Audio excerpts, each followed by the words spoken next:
Hey, all Scott here. If you're like me, you need coffee. Lots of it. And you probably prefer it tastes good, too. Well, let me tell you about Darren's Coffee Company at darrenscoffee.com. Darren Marion is a natural entrepreneur who decided to leave his corporate job and strike out on his own, making great coffee. And Darren's Coffee is now delivering right to your door. Darren gets his beans direct from farmers around the world. All specialty, premium grade with no filler. Hey, the man just wants everyone to have a chance to taste this great coffee. darrenscoffee.com. Use promo code Scott and you get free shipping. darrenscoffee.com.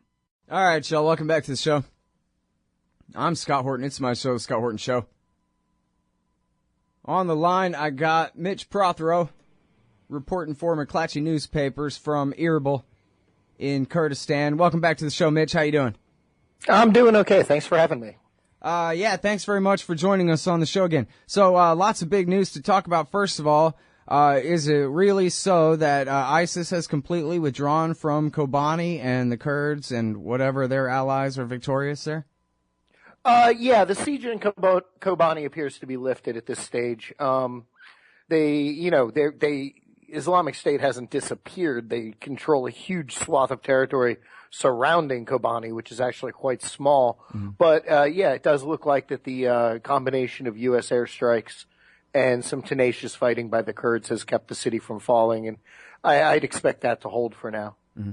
And now, how severe of a public relations crisis is this for the Islamic State? Because it seems like their public relations is a big force multiplier or a divider, perhaps. Well, they really went all in. That's what I find so kind of baffling about this. In terms of military tactics since June, when they took over Mosul, they've been pretty careful and very effective, to be perfectly honest. Kobani was very strange. They didn't exactly need it. It would have allowed them to connect a huge swath of territory, but really it was just a small sort of outpost sitting along the Turkish border. They already had Turkish border crossings under their control around it. And I think that it was really a case of defiance when the U.S. started doing airstrikes. They wanted to show that these airstrikes weren't going to hurt them and that they could continue to do as they wanted. And through October, it did seem that way. But then over time, if you're losing 10 armored vehicles a day, reinforcements are getting hit as they're coming up on the road, and the U.S. is perfectly happy where they've got, all these jihadis in one location to keep bombing them. It turned out to really be, important. And that's not to take away from the hard fighting by a small group of Kurdish militia that were also backed by about 200 guys from Iraq that went to help them. So it just basically turned into a symbolic thing for both sides. So yeah, it hurts them. It also hurts them because they lost a lot of men and a lot of equipment. Mm-hmm. It's pretty hard. I mean, I don't know the whole history of warfare and whatever, but it seems on its face like it's pretty difficult for an insurgent group like Al-Qaeda in Iraq to turn into a government. And especially one out of whole cloth, right? We're not talking about a coup in Baghdad against Saddam and they take it over, a government that already exists without debaathifying it, right? But just conquering it or something. But creating one out of whole cloth, a bunch of school shooters, as you call them, good luck with that. Well, yeah, and that's the thing is they've been very effective militarily. I mean, this is a group that's undergone a bunch of transformations. They started off as a small cell of guys that would conduct operations, even what you'd call terror operations, suicide bombings, attacks on U.S. troops in 2003, 4, 5. Then they slowly morphed and grew allies to the point where they sort of tried to take over, particularly western Iraq and some central.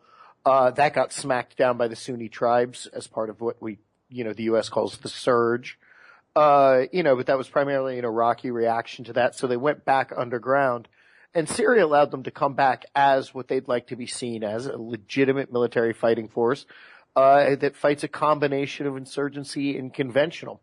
The problem with being a conventional army is air power really does have an effect on conventional armies.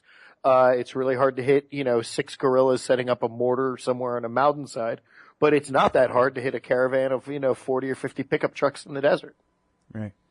Yeah, they're just setting themselves up. And now, so your most recent piece here, or the one before your most recent about Kobani, was about the Japanese hostage. I guess the one has been killed, and they've changed their demands from I forgot how much it was, $400 million or something? $200 million. $200 million. And they changed that to they're trying to get, well, you can explain the change there, but the real question is, again, whether this is a symbol of Islamic State weakness here, that they're basically getting pretty desperate out there. I wouldn't call this one desperate as much. Look, as people often forget, this is really Al-Qaeda in Iraq. This is the group that was founded by Abu Musab Zarqawi. It's just 10 years later, and they're a different group that's in terms of how they've morphed. But a lot of the same leadership are those guys. Jordan has a handful of prisoners, including a woman, Sajia, who was an attempted suicide bomber in 2005 and is on death row. They want her back. And I can't tell whether it's a legit demand for her release in exchange for the remaining Japanese freelance reporter Goto. But today there was another video where he says it's 24 hours and then they're going to kill me. And right before me, they're going to kill the Jordanian pilot. If you swap me for her, I'll live. If you don't do it in 24 hours, I'll die. And 24 hours is a pretty hard time to set up a deal. So I get mixed signals from them. When they asked for $200 million in 72 hours, I talked to experts, that's almost feasibly impossible, putting $200 million together, getting approval, and then finding a guy to deliver it to. Almost can't be done. So it was clear they wanted to kill at least one of the hostages to send a message. With this, I can't quite tell if they're just setting it up so that they can kill the Jordanian pilot and this poor, Japanese freelancer, or whether or not they, are genuinely trying to come up with a deal to get some of their prisoners back in exchange for people they have. All right. Well, and you can see what I'm driving at with all this is I'm looking for an easy out, and I don't want America to help the Iranians beat these guys. I want to see the Sunni tribes decide that they would rather not take orders from Baghdadi and his guys anymore. And whatever role American air power can play in that, it seems to be only counterproductive so far, as far as driving new recruits, that kind of thing. But I wonder, about the relative power, how you score it, and what are the chances of another Sunni type awakening, which, as you said, was really an Iraqi reaction, even though they give Petraeus the credit for it. It was a nationalist reaction to all these foreign jihadis coming, showing up and bossing them around. Which, how long should people be expected to put up with that, whether they're Americans or Libyans? Well, what it comes down to a large extent is it's the complete lack of trust currently between the Sunni tribes, the Shia-led government, and the Kurdish guys. Iraq barely exists at this stage, and mentally, I'm not sure it exists at all in the minds of its own people, and that's a really hard thing to put back together. The American airstrikes have done a good job so far. I have to say, now that we've watched them over the course of months, they are hurting the Islamic State. They cannot move guys around like they'd like to. And particularly in the north where there's a lot of wide open desert, they've managed to work very well with the Kurds to slowly choke off Mosul. Although going inside Mosul is going to be a heck of a military operation and very difficult. But if you look on a map, you can kind of tell what they're doing, which is they're isolating Tal Afar, Mosul from Syria, behind American airstrikes, and that seems to be going pretty well. The question is, does the Iraqi central government, the Shia, want to go up and fight and die in Mosul, a primarily Sunni city that hates them?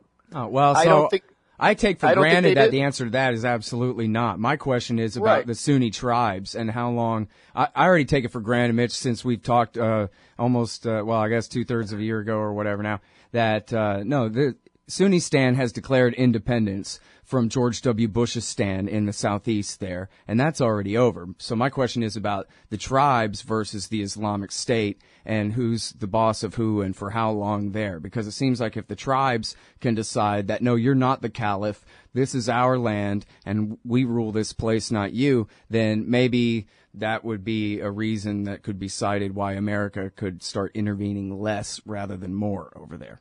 Well, I could see that being very possible. I talked to a lot of Sunni tribal guys. The problem is this version of Al-Qaeda, the Islamic State, is exponentially more powerful than the guys they got rid of back in 2007 and 8. This is a large conventional army. It's learned its lessons. It's got tons of equipment and money and spans 2 countries. So it's not a case of, 10 guys in tracksuits with rusty Kalashnikovs showing up and saying, all right, the bad guys are over there and the Americans go and kill them, which is basically what happened in 2007. There's no trust. So who's going to give them money? Who's going to give them weapons?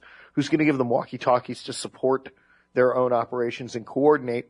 And the biggest thing that I see is back in the time of the surge, one thing the Americans could do was, one, go kill the guys very effectively that their new Sunni allies were telling them were the bad guys. The other thing is the leaders could hide out on U.S. bases while they did that. Right now, if you're an anti-ISIS leader in Fallujah, you're going to get beheaded. Right. That's it. All right. That's it. Thanks very much, Mitch. Good to talk to you again. No problem at all. It's always a pleasure. Bye-bye. All right, y'all. That's Mitch Prothero. He's writing for McClatchyDC.com, McClatchy newspapers out of Erbil, Kurdistan, and we'll be back. Hey, Al Scott Horton here for The Future of Freedom, the monthly journal of the Future Freedom Foundation at fff.org/subscribe. Since 1989, FFF has been pushing an uncompromising moral and economic case for peace, individual liberty, and free markets. Sign up now for The Future Freedom, featuring founder and president Jacob Hornberger, as well as Sheldon Richmond, James Bovard, Anthony Gregory, Wendy McElroy, and many more. It's just $25 a year for the print edition, $15 per year to read it online. That's fff.org/subscribe. And tell them Scott sent you. Hey, Al Scott here. If you've got a band, a business, a cause, or campaign, and you need stickers to help promote, check out thebumpersticker.com at thebumpersticker.com. They digitally print with solvent ink, so you get the photo quality results of digital with the strength and durability of old-style screen printing. I'm sure glad I sold thebumpersticker.com to Rick back when. He's made a hell of a great company out of it, and there are thousands of satisfied customers who agree with me, too. Let thebumpersticker.com help you get the word out. That's thebumpersticker.com at thebumpersticker.com.